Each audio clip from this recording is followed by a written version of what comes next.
Hi guys, welcome back to the channel. So let's check out Italy budget travel tips. So if you're planning on traveling to Italy, this video should do justice for you.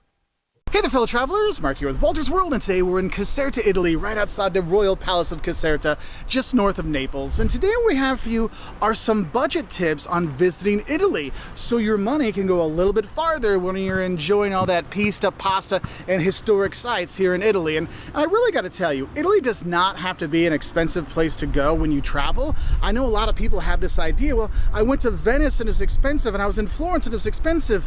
Well, yeah, if you're at some of the major tourist spots and you're going to be staying right downtown, right near some of the main sites, that will be expensive. So when you're starting to think about your trip to Italy, also think about where you're going to stay, because the location of your accommodation will have a huge impact on your budget. So staying a little bit farther away from the sites. Now, I'm not saying don't stay in the historic centers. Those are always worth staying in, whether it's Rome or Florence or Vicenza or Bari or wherever. It's always better to stay in the center, but just maybe don't be right on the Basilica San Nicolas in Bari, or maybe don't be right on, the Grand Canal in Venice. Stay a little bit farther away, a little bit farther from that, and the prices can drop significantly, okay? So there's one off the bat that's really gonna help you save quite a bit, okay? But let's talk about a fun budget tip we have for you, and that is take advantage of aperitivo time. So if you're not sure what aperitivos are, those are the drinks you see the Italians sitting out having about, between 4 in the afternoon to 8 o'clock at night with their friends. They're just chatting, having a spritz, maybe having some little snacks. This looks fun. The thing is, if you go out for aperitivo time, because you're gonna want to have a drink after you've enjoyed all the beautiful sights in Italy, and wherever you are in Italy, you go, you sit down and you have a drink, and they bring free snacks for you. Yes, you can get free snacks with every drink you get. So Are you if you're gonna get serious? those aperitivi, those drinks, enjoy the snacks that come with it, because if you have 3 or 4 drinks, you might get 3 or 4 plates of snacks, and that might be your dinner, okay? Because my next budget tip for you is actually do your big meal at lunch. And I know this is a worldwide known thing. Lunch specials, lunch deals will go a long way to help you save money.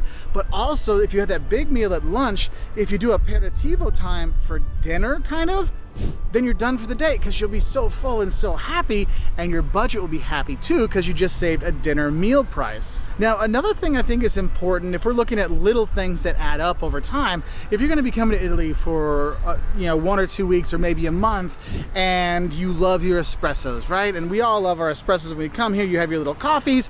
My little budget tip for you is don't sit down. If you're going to get an espresso, stand at the bar and drink it, because if you sit down at the cafe, you might have a coperto, which is a cover charge. It could be 1 or 2 euros to add on to that. Oh, which doesn't really? seem a lot, but if you sit down and have 2 or 3 espressos a day, well, that's 6 euros a day times 10 days. All of a sudden, that's 60 euros. Hey, that can get you a hostel and some meals. I mean, that could get you a cheap hotel in some places. That could get my wife and I a nice dinner.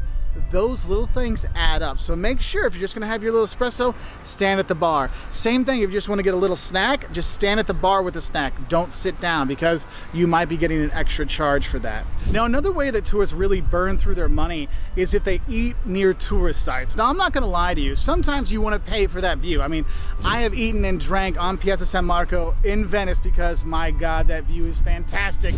But I paid out the wazoo for it, okay? So anytime you're near a tourist site, just know the prices are usually inflated, and a lot of times the flavor is kind of deflated, because they know so many tourists want to sit there in that spot. So what I recommend for you, go walk 2 or 3 blocks away from those main sites, and you'll start hearing more Italian at those restaurants and at those cafes, and go eat there, and you'll notice that the prices tend to drop block by block, how much better it is for your wallet. So something to think about. Also, if you're near one of those sites and you want to get a bottle of water, you want to grab a snack or something, don't buy I know, for example, Vatican City, you'll see these little kiosks, these little carts out there that are selling waters and drinks and snacks. If you need it, get it. It's fine. But if you know you're going to need drinks during the day, stop by a supermarket and pick some stuff up so you have it when you travel. Whenever we take the train here in Italy, we always stop in the supermarket at the train station to grab some snacks, so we don't pay the overpriced snacks on the train. It's the same thing. Grab those snacks and drinks so you don't pay the overpriced prices when you're by those sites, okay? So just have a heads up for that. Another quick little thing that might help you save some money when you're here in Italy is your wine choice. Now, Italy has fantastic wines all over the country, and each region has their own wines. But if you want to save money when you're drinking wine here, when you go to the restaurant, just get the Vino della Casa. The house wine will be probably the cheapest wine on the menu. No, it won't come in a fancy bottle. It might come in a jar or some glasses, or a big jar, a little jar. But the thing is, it's going to be good. It's going to taste good. It's going to be refreshing. You're going to love it, and it's going to be cheap. And that's a lot more affordable than getting a bottle of wine that could be 40 or 50 euros when you can just get a jar of wine for 10 to 15 euros. And that adds up, especially if you're enjoying wine with most of your meals like somebody I know does. Now, another big saver, and this is one I highly recommend, is buy your train tickets in advance. I mean, I'm not joking. We get it with Liam here on our trip together. We're saving like 60% Yeah, it's always affordable when you on buy our train in tickets by advance. booking early, okay? So don't wait last minute. If you know you're gonna go to trainitalia.com and you can book your tickets before you come here. And you already have them. Have the PDF on your phone, they scan it, you're good to go, and you can save big time bucks. I mean, we're here for a month, and I've saved over 500 euros on the tickets for the three of us for all of our train tickets just by booking early. And that is not an insignificant amount of money, okay? So you could really save big, especially if you're gonna be traveling a lot around Italy. Like, we're going all over the north to all over the south and the center. So do think about that and get those train tickets early. Also, it's gonna help if it's a Freccia, because then you get your reserved seat that's already required, and you're not worried about not having a seat. Now, another thing I have for you is actually think about using different cities to stay in than the more popular city.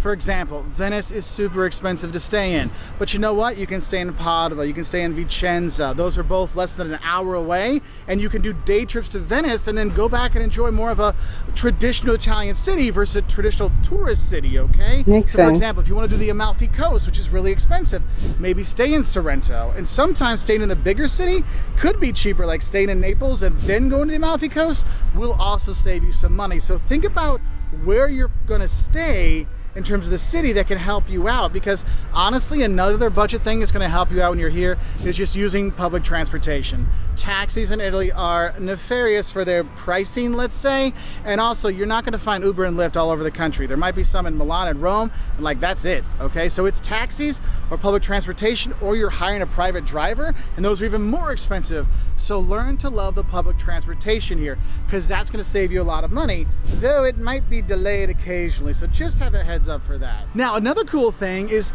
if you're here and you're planning out your trip and you're looking at the museums you want to go to or the sites you want to visit, look and see when they have their free day of the month, because a lot of places actually do have a free day. For example, if you want to go to Pompeii, the first Sunday of the month at Pompeii is free, right? And so other museums might have those discounts. It might just be a discount afternoon, or it might be a discount evening, or it might be a free day.